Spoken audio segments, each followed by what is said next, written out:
नहीं, चुड़ैल थी वो। आज तक किसी माँ ने अपने बेटे के साथ ऐसा नहीं किया होगा जैसा उसने किया। राजू बेटा, भूल जाओ पुरानी बातों को। 4 साल हो गए, अब गुस्सा थूक दो और घर चलो। अरे कम से कम अपने पिता का तो ख्याल करो।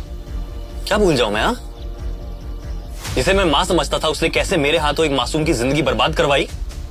या ये भूल जाऊं कि कैसे मैं 4 सालों तक इस जेल में सड़ रहा था और किसी ने मेरी खबर तक नहीं ली? और आज मेरे पिताजी को अचानक से मेरी याद आ गई है। इससे पहले कि मैं आपको यहां से धक्के मार के बाहर निकाल दूं, आप खुद निकल जाइए। 4 साल पहले अपनी सौतेली मां की साजिश की वजह से राजीव ने एक लड़की का रेप कर दिया था। उसी की सजा राजीव जेल में भुगत रहा था और आज ही जेल से छूटा था। जेल के बाहर आए उस आदमी की बातों को अनसुना कर राजीव सीधा जा पहुंचा एक बड़ी कंपनी के ऑफिस, जहां उसे वो काम पूरा करना था जिसका वो 4 साल से इंतजार कर रहा था। शालिनी, पहचाना मुझे? पहले तो तुम दूर हटो, इतने गंदे कपड़े और पसीने की स्मेल आ रही है तुमसे। तुम तो राजीव हो? यहाँ क्या कर रहे हो? तुम तो जेल में थे।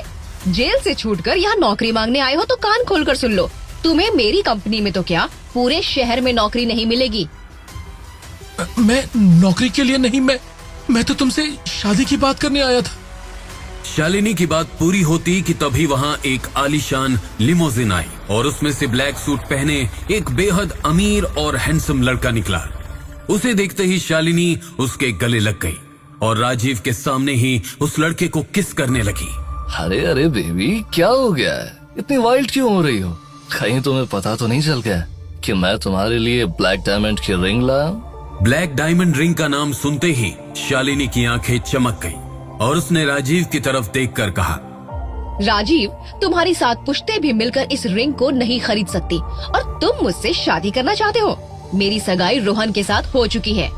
हाँ, अगर तुम चाहो तो हमारी शादी में वेटर का काम कर सकते हो। शालिनी की बात पूरी होती कि तभी बहुत तेज आवाज के साथ तेज हवा चलने लगी और काले रंग का हेलीकॉप्टर सड़क के बीच लैंड हुआ और उसमें से 2 लोग एक साथ उतरे। शहर का सबसे बड़ा बिजनेसमैन और एक रहस्यमयी आदमी।